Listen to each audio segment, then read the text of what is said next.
Hey guys, it's me, Alex. Oh, I'm looking pretty good. I like these waves. These waves are looking really good in this video. So I'm here to talk to you about one thing that I'm definitely going to start reviewing and talking about as this YouTube channel grows. Let me just adjust this slightly. There we go. As this YouTube channel grows, one of the biggest things that I love to watch on TV, and I've been watching it as a consistent fan, is RuPaul's Drag Race. I have been watching RuPaul's Drag Race since season 2, and I'm going to talk to you about some of the reasons why I love this show so much and why I want to start sharing my thoughts on it. And as you can see, I'm wearing my Howard University grad t-shirt. Yep, you can even see the little banner right there in the corner. Yeah, this is actually where our story starts, right? So picture it. Howard University, 2009. Just joking. No, that's another one of my favorite shows too. Maybe I might want to do reviews of the Golden Girls. Okay, cool. Yeah, have my notes here so I don't. Oh, you can't see them. Either way, no, there they go. Yep, there are notes there. So I'll go by these notes. Cool. Why I love RuPaul's Drag Race. First, the talent on that show. Since I started watching in season 2, I always found it incredible to see the care put into different facets and aspects of what some of the queens reference as female impersonation, or just what people reference in general as drag. The attention to detail when it comes to wigs or to makeup or to the construction of garments and complete thoughts and outfits has always been like extremely intriguing, extremely interesting. I remember, sitting back and watching old episodes of what was that show? Project Runway, right? Or watching like marathon episodes on VH1 of like older seasons of America's Next Top Model, and seeing bits and pieces of each of those shows in Drag Race, I think is what brought initial appeal. But it even takes it a step further, because each of these drag queens in their own right has been doing this for an extended period of time, depending on how long they've been in the business and how long they've been in the game, and have made it into this polished art form, this polished style of, they have a specific direction where they want to go, and they use those talents to bring it forth. And so the fashion talents that are there have always like intrigued me. It's always been extremely interesting to see someone's creativity flow in that particular regard. But besides the actual looks and construction, actually, I have to back up a little bit. The attention to detail in terms of makeup and the journey that I've seen drag makeup go on since 2009 when I started watching has just been incredible to watch. I've seen in these younger seasons, or in these newer seasons and the younger queens, influences from seasons 2 and even season 1 of Drag Race, which I watched a little bit later. But from seasons 1 and seasons 2, I've seen the younger queens inspired by that and then take it a step further. Making sure my line is good. Cool. All right. Besides makeup, besides wigs, besides the dresses, the gowns, and the outfits, completely, one thing that I gravitate towards, me being a singer, is the singing aspect of it and the singing portion of it. And there have been some talented and amazing singers that have crossed that stage at RuPaul's Drag Race, from Jinx Monsoon to Adore Delano. Sharon Needles is really even good in her own right. There are so many different drag queens that have, Ginger Minge, who has a fabulous voice. It's amazing. Kennedy Davenport. All of these queens who actually can sing are all it showcases the beginnings of the vast amounts of talents, right? Then you get to the aspects of like American Idol or The Voice or these other singing competitions, right? Even America's Got Talent a little bit, where you have all of these queens that can actually, construct a look from their own imagination and then use their own talent to push that look even further. Then you've had some queens that, thought they could sing, Fifi O'Hara, Honey Mahogany, just to name a few, and they're okay-ish, but this show really shows what people think of their own abilities and their own talents, and that's also interesting to watch. I remember back in season 4 when Fifi and Sharon had to do the Frenemies duet thing, and Sharon sounded really, was solid, in her vocal abilities, and got overshadowed by how arrogant Fifi was, but also how terrible she was at the same time. I mean, love Fifi as a drag queen, love her as a performer, as an artist. As a singer, not so much. So yeah, singing, dancing. We've had fabulous dancers on the show. Alyssa Edwards, of course, is primo up there in terms of being able to create, sustain, hold choreography, and then present it. And it's been interesting to see, again, like influences of So You Think You Can Dance and these other dance shows come into play here on RuPaul's Drag Race. The acting abilities, a lot of these queens, I think that's what's going to really bridge the gap and get a lot of these queens more into crossover work, is the strong ability to emote and to act. And so characters and actors like Willem and Alaska, I think are really going to, and Chandler, I think are really the keys to bridging the gap between like real true mainstream artistry and work from artistry and work that only caters to a specific demographic, whether they're not the people that watch the show or the LGBT community specifically, or people that love entertainment shows like reality shows like Drag Race. That the acting, I think, is going to help bridge that gap, and has been helping to bridge that gap over the past few years. And marketing. RuPaul said it. She's a marketing genius. Ru has literally taken this art form that people for a long time downplayed or didn't really respect, and has pushed it so far into the mainstream, enough into the mainstream at least, that people respect the work it takes to become a drag queen and to be a drag queen.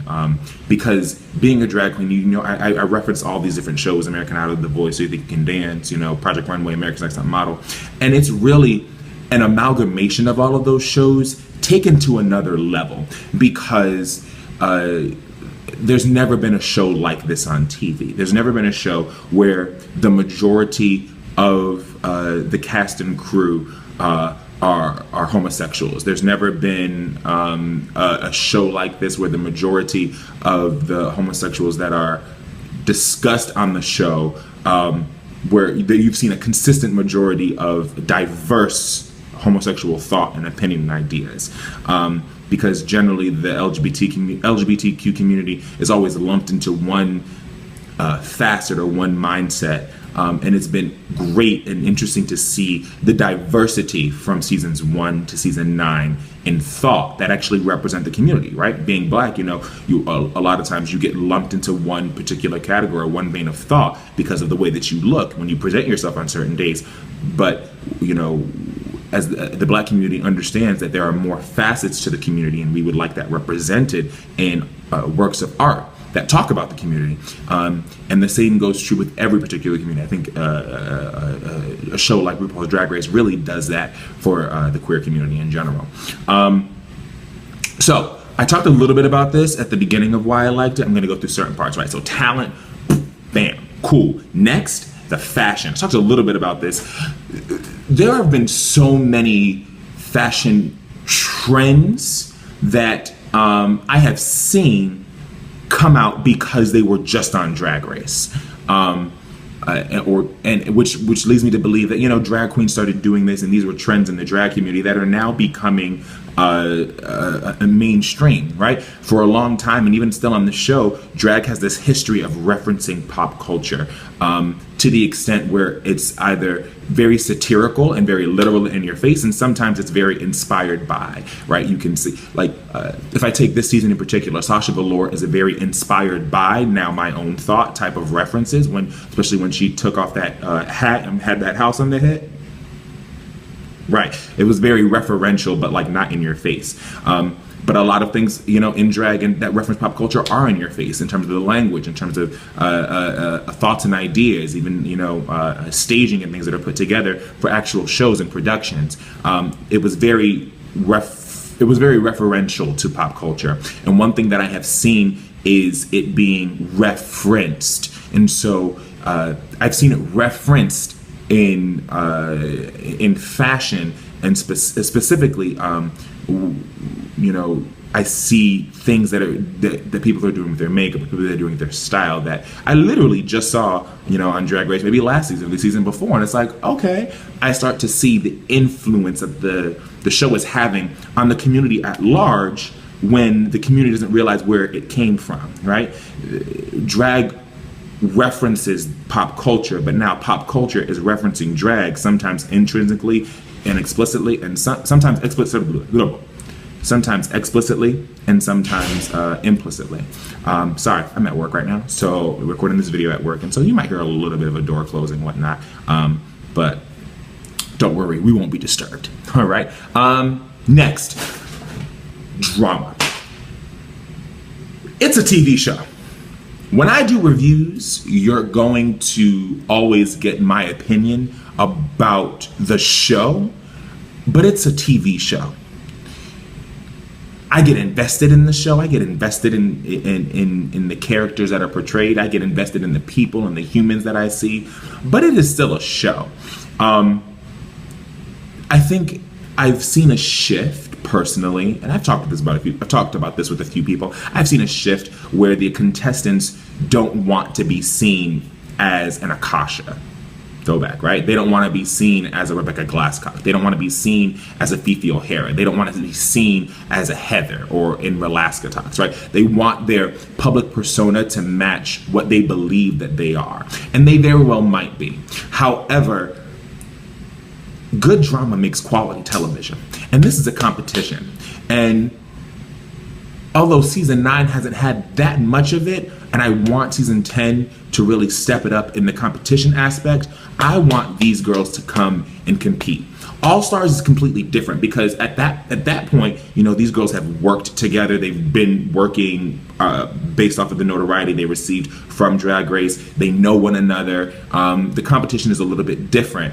But if we think about season 1 of All Stars, they were not ashamed and not afraid to say what they believed needed to be said, especially in Untucked. Especially that first Untucked when Raven came after me. Ooh, that was great. Season 2 of All Stars, throw Fifi O'Hara in the mix, and that was everything. Because, of course, we knew that Fifi was probably going to stir something up. Like, it was just going to happen, right? When you throw Fifi in there, you throw Tatiana in there, Alyssa, Detox, Coco, Roxy, all of these girls who on their own seasons brought this element of drama and heightened their season with that element of drama. It was just great to see it again, but in a different facet. The thing with the new season, though, is you have all of these new queens, all of these new girls, all of these new contestants who are worried about their personal image and personal persona, because a lot of them get their start or get their notoriety on social media. And, it's all about the image. It's all about what you present. And I think this season the girls in this season kind of skirted away from that. And I really want them have authentic responses, have authentic moments. That's one thing that I really love that Katya said when they were talking during the grand finale, not the grand finale, the reunion show for All Stars 2. And they were they were talking about how Fifi left, and they were Roxy said, girl, you're going to regret it. Just give her a hug. Just give her a hug because you're going to regret it. And Katya said, no, have the authentic reaction, have the authentic response. Because in the moment, if that's not what you wanted to do that. People connect more with authenticity, which is why, even though people didn't like the Heather's Boogers thing in season 3, they connected with the authentic reactions of Raja and Delta Work, and they connected with the authentic responses of Stacey Lane Matthews and Shangela, right? They connected with authenticity. They connect with authenticity and authentic responses, which is why I think winners like Jinx Monsoon are so popular, is because she was authentically herself on the show, and that continued to present itself throughout the course of her fandom. And Bob the Drag Queen was authentically and unabashedly Bob the Drag Queen, consistently, hands down. And so people connect with authenticity. And when you're putting on a show, whether or not you're putting on a front because you want to be liked, or you're putting on a front to cause drama, it can be read by the audience. But one thing that in the moment when you look back at season 5, Roxy was very authentic with how she felt. And it took her looking back on it to be like, ooh, I gotta check myself. But those were authentic responses and authentic reactions. And I think in season 9, there's a lot of backpedaling on your authentic response. I'll get to my thoughts on season 9 in a separate video. Because what I'm not gonna do, side note, boop, boop, boop, sidebar, sidebar, I am not going to review the last few episodes because I'm restarting my channel in the middle or close to the end. I'm not going to do, for season 9, a review of each particular episode. I will start that in season 10. However, what I will do is I will give an overall review and recap of the entire season. And I'll start with season 9, and then I'll go back to season 8 to season 7, blah, blah, blah, so forth, so on. Next, why I love RuPaul's Drag Race. Another reason, the gags, the surprises of the show. At this point, I expect every other season for Ru to bring back a queen. But what's very interesting, though, is this year, she wasn't playing that. She did it at the beginning to give Cynthia Lee Fontaine another opportunity to do it healthily, and we saw how that worked out, right? But she gave her another opportunity to do it healthily, and she did it right from Jump Street. Like, okay, you're back in this game to do it. I'm gonna give you this chance, but you're doing right from the jump. And she has not been saving it. You have been gone, one right after the other. The only time people got saved is when she sent Eureka home because of her torn ACL. But someone still went home. I think it would have been even better if she still had sent one of the girls home too. That would have been a complete season. Either way, which I think she still should have done, looking at the lip sync. But either way, I think the surprises of the season is what we wait for, right? We wait for the shocks that are really going to grab us and grab our attention. I think no season shocked me more as a season than All Stars 2 because of the simple fact that girls were eliminating one another. And that at the beginning, there seemed to be a calculation and a plan that was devised around it. But moving forward, it got to the old style of Drag Race or the old style of contestants where it was like, it's a competition, but I kind of want to keep my band of friends around me to support me through this, which was, I thought, very interesting. A very interesting way that kind of shook out. But okay, that was really weird. My last video just cut off on me because I was losing space. All right. Either way, drama. I think that's what I was talking about, right? Yeah, cool. Love that. It makes it great when you have authentic moments. Strategic contestants. Love it when a queen has a strategy to win, and it's like, I am here to do it. I'm here to kill the game, but I'm also here to like play the game. And I think Shangela is the prime example of like a strategic contestant. She had a plan. She thought through many different ways her plan could play out, and it got her the top 5. And she did really well, and she's doing really well for herself now. I think strategy in this game, it needs to be taken more as a game and as a contest, because right now I think a lot of queens get on and are okay with just making it on the show, and not enough of them want the crown. And so I think that's on World of Wonder to like kind of, oh, 1 second. Sorry about that. Got distracted again. It's okay. But no, I think it's incumbent on World of Wonder to and Logo to really push what the prize is and the weight of it. But I need more queens to really want the crown. Oh no, I was talking about surprises on the show, wasn't I? Right? Okay, see, that's what happens when you get messed up. See? All right, yeah, but surprises make the show great. It makes it necessary. Cool. Love it. Winners. So far, all of the winners make sense. Bibi Zahara Benet made sense. Nina Flowers made sense too. Tyra Sanchez, based on the season, made sense. Raja made sense. Season 4 is when they started, looking at everything, even and giving it some time to like breathe before they chose. Sharon made sense. Chad made sense. It made sense. All of the winners have made sense. Even Violet makes sense because Runway, she killed the game the entire season. So and she was okay in challenges, but even though I was rooting for Ginger at first, and then I didn't particularly care for a lot of what she had to say, and I don't know. Season 7 made sense still. I think so far the winners make sense.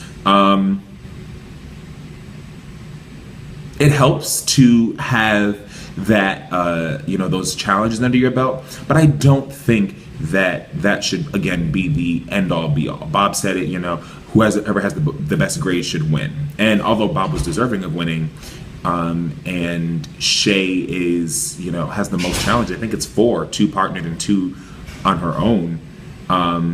She has the most wins. I honestly think Sasha Velour for season 9 would be the best choice to win, because she's between Sasha, Trinity, and Shay. They all have their own brand of charisma. They all have their own brand of nerve, and it shows. They all have their own brand of talent, and it shows. But Sasha is extremely unique. Sasha would be extremely unique compared to all of the winners that have come before her. And not just because she's a bald queen, but because of her take on drag. She's still doing drag, her aesthetic might not be draggy enough for some people, but as Tatiana said in season 2's reunion show, as long as she has a wig on her head, as long as she has a wig on her head and her penis between her legs, she's a drag queen. And although Sasha does not always wear a wig, she does at times, although she does not, but she's generally a bald queen, she's a drag queen, and her take on drag is appreciated and it's very unique compared to all of what we've seen so far. That's a bell that's kind of letting me know that I have to kind of wrap this video up, but I will be back to talk more about season 9 in the next coming weeks, or next week or so. So stay tuned, and I can't wait to talk to you all soon. Let me know what you all think about my thoughts on let me know what you think about my thoughts on why I love RuPaul's Drag Race. And if there's anything specific you ever want me to talk about or hit on, go ahead and comment right under there. And you see that subscribe thing that just popped up? Yeah, that's my face. Subscribe to this channel now. Wait, do it now. All right, I'll talk to y'all later. Bye.